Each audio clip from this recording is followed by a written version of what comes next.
Tribuaneswari. Nama dari Tribuaneswari merupakan nama lain dari Sri Parameswari, Dyah Dewi Tribuaneswari, yang merupakan permaisuri Raden Wijaya, Raja pertama Majapahit. Dalam negara Kertagama, nama Tribuaneswari sering disingkat Tribuana. Ia adalah putri sulung Kertanegara, raja terakhir Singasari. Selain dirinya, ketiga adiknya juga dinikahi oleh Raden Wijaya, yaitu Narendra Duhita, Jayendra Dewi, dan Gayatri. Sengkarut terhadap nama Tribuaneswari terjadi pada cerita tutur yang berkembang di wilayah Lamongan. Masyarakat Lamongan meyakini Dewi Andongsari adalah ibunda Gajah Mada, dan Andongsari identik dengan Tribuaneswari.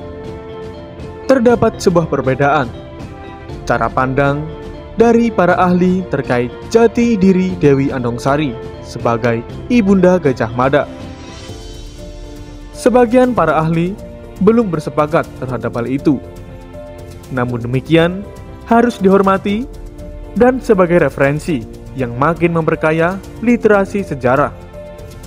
Terlebih dari hal tersebut, disusun sebuah pakem cerita tutur Dewi Andongsari, sosok ibunda Gajah Mada dalam cerita rakyat Lamongan.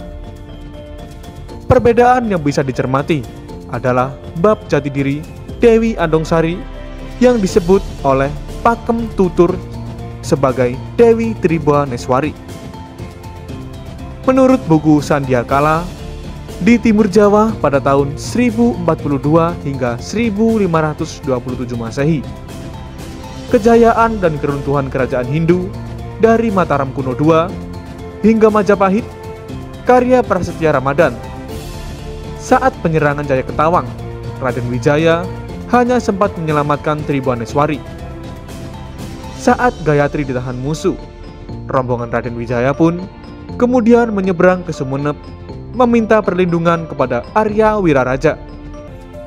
Pada perjalanan menuju Sumenep, Tribuaneswari sering dibantu oleh Lembu Sora, abdi setia Raden Wijaya.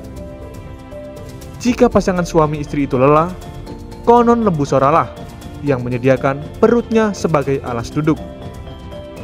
Jika menyeberang rawa-rawa, Lembu Sora menyediakan dirinya untuk menggendong Tribuaneswari.